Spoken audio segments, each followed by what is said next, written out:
Good afternoon, ladies and gentlemen. It is a pleasure to spend an afternoon with a group of youth who's committed to growth and development by your choice to be here today. So let's begin the session with a round of applause to yourselves for your choice, and a thank you for TEDxYouth for making this possible. So now back to some business.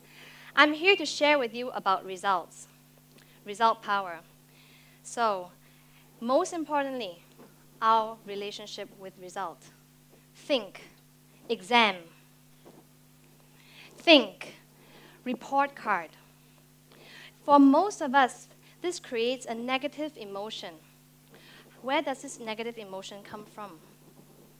It is our fear of result.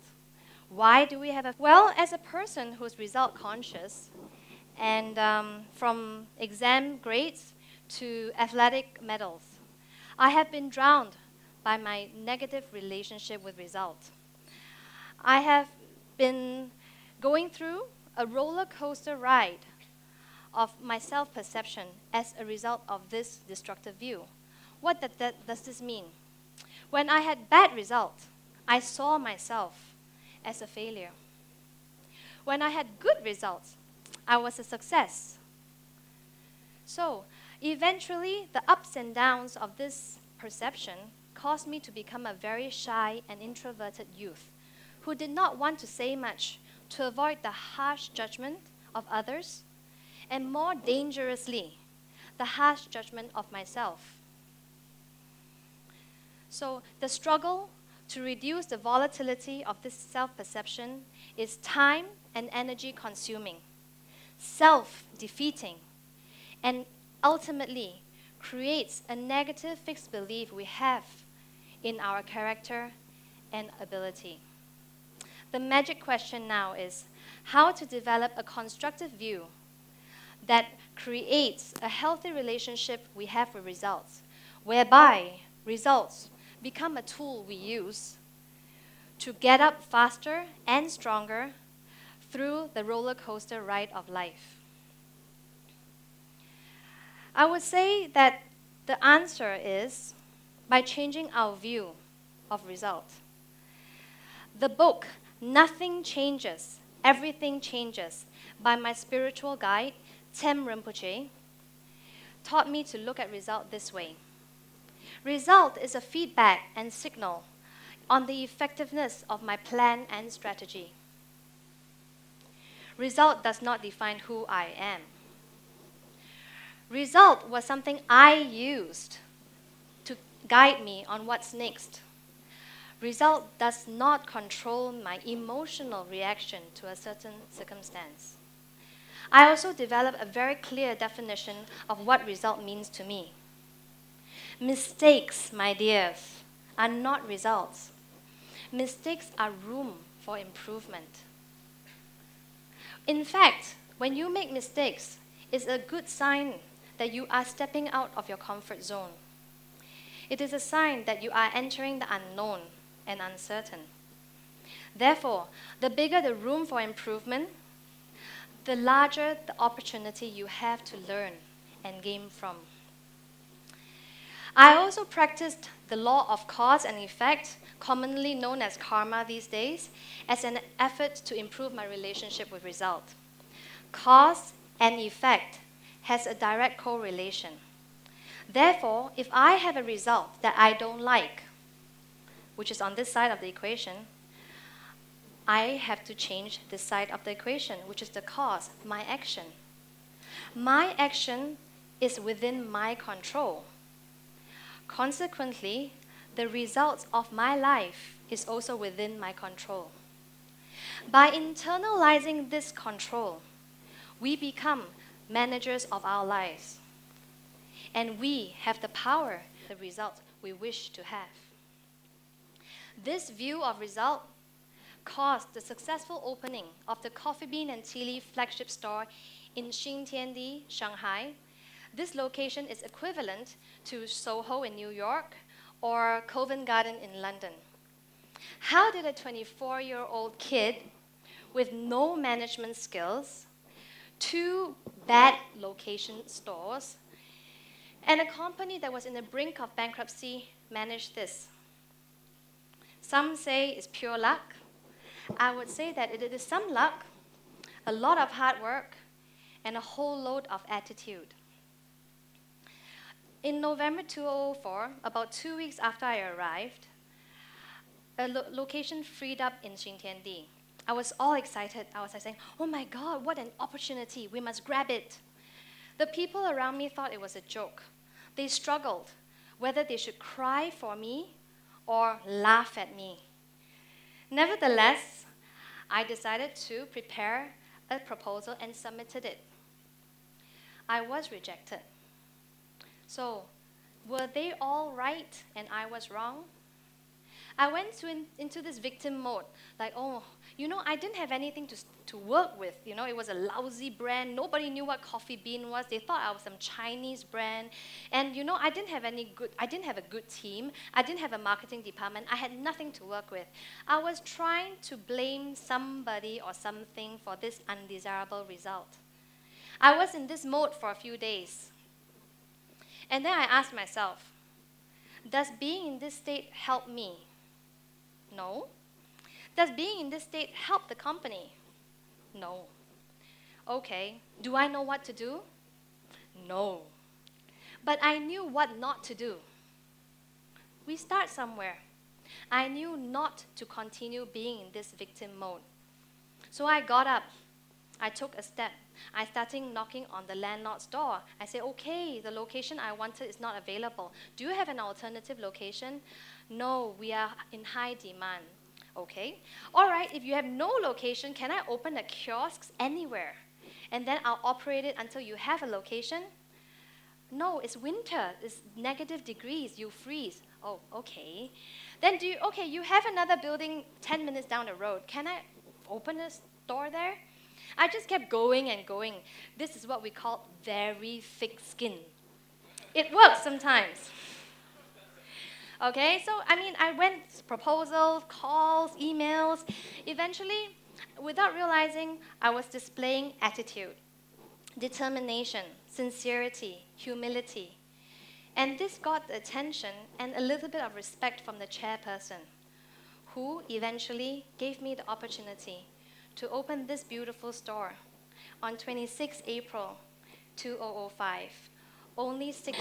So I opened my store then. The opening of Coffee Bean and Tea Leaf, one single store, changed the history of the company. Why? Because this single store, this single result, helped me overcome my fear. Could I do it? Am I just good in school and I can't manage in the real world? It opened the doors of my heart to dare to dream. And it prompted me to take action, to make my vision a reality. With the right frame of mind, so-called, I gained the trust and confidence of my team. They are the answer to your company's success. I got the interest of business partners, and I got the appreciation of customers. By overcoming my fear, I reduced the impact of hesitation that arise from self-doubt, stopping myself, or always acting at 80% and below. It also helped me in many other ways on a personal level. So, in developing confidence, I also had a firm and clear vision of my company. And that protected me from being easily swayed by people's negative comments. What does this mean? This is where I want to share my fried noodle story with you. When I talk about fried noodles, do you think of Coffee Bean? No, right? Well, if I had it my way, probably it would be Coffee Bean Shanghai. But fortunately, I had the franchise model to support me. That was my support system. They basically told me, sell noodle and you're out. They removed the franchise from me. I was like, okay, no noodles. So with this support system, I persevered. And as I persevered, I created results, experience, and knowledge, thus enabling me to filter feedback and extract information that is beneficial to the business. Therefore, I learned that besides fried noodles, the Chinese wanted to learn and experience international culture. Coffee Bean and Tea Leaf was a perfect platform. It was selling American coffee culture. So instead of selling fried rice, I repackaged the marketing campaign, focusing on our unique selling points, the original ice blended and vanilla flavored drinks. Within 3 months, the company witnessed 100% growth in the sales of these two products. And the company established a distinct brand, specializing in ice blended and vanilla drinks in a dynamic and competitive Shanghai. So, at this point, I would like to share with you a little bit about fear, because fear is a common obstacle to many of us to becoming who we want to be. F-E-A-R. Oops. Fear. It stands for false emotions appearing real. False emotions appearing real. So how do we handle such a delusion? Face it. When you face it, you look at something in the eye, and you will see some truth. Do not be embarrassed by your perceived limitations. Work on it. Learn, study, ask. And if there's nothing you can do about it, accept it with grace. An example, I hated it when people put me down with the success of Starbucks. But could I go up to Starbucks and say, can you close a few shops? Or could you slow down and wait for me? Starbucks' success was something I could not do anything about.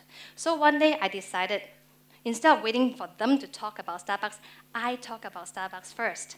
I said, you know, Starbucks is a successful corporate. It taught the world to drink coffee. I respect them for it, but I do not wish to be Starbucks. The Coffee Bean and Tea Leaf has a different strategy.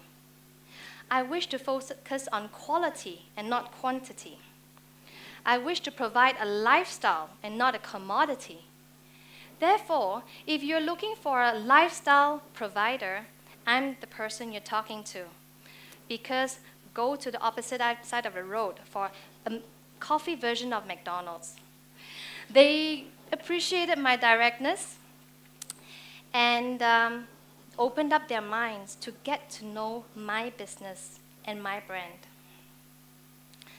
So the most important thing I actually learned from this statement was our perceived weakness can be easily transformed into a competitive edge simply by changing our view of it. Result is very important. There are many benefits of result, but I will summarize it as these 3. Result speaks for itself, so it saves our time and energy with desperate explanations and justifications for non-achievement.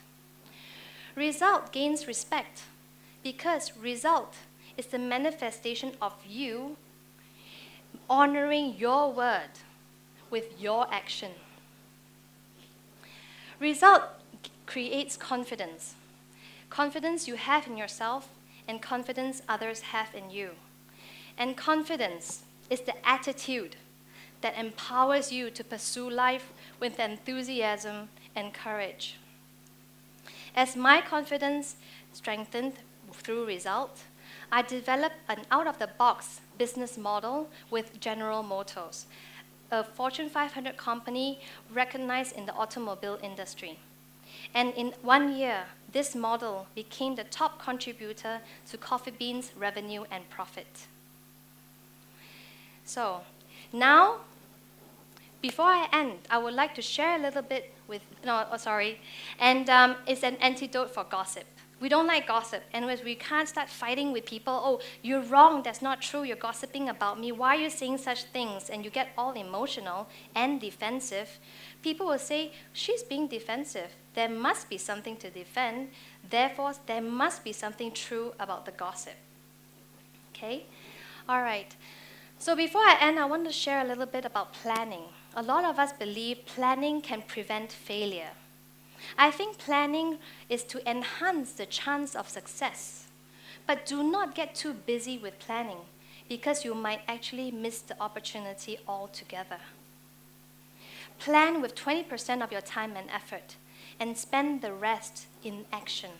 Action creates result. Result creates the feedback, and tells you whether you're moving in the right direction. So, today, I hope that my vision in living in action has added value to your journey, and hopefully it will make your journey easier and more rewarding. And being inspired by the many stories we'll be sharing with you, I've heard the speakers, they're amazing. Being inspired is one thing, but take action. I ask you to start your action by developing a relationship with your results today. Set goals in 3 core aspects of your life. 1, with yourself, a personal goal, something you're passionate about, something that's true to yourself. 2, with friends and family. Take the first step to develop a precious relationship with your loved ones. They are the people to make it worthwhile to wake up to every day. 3, your community.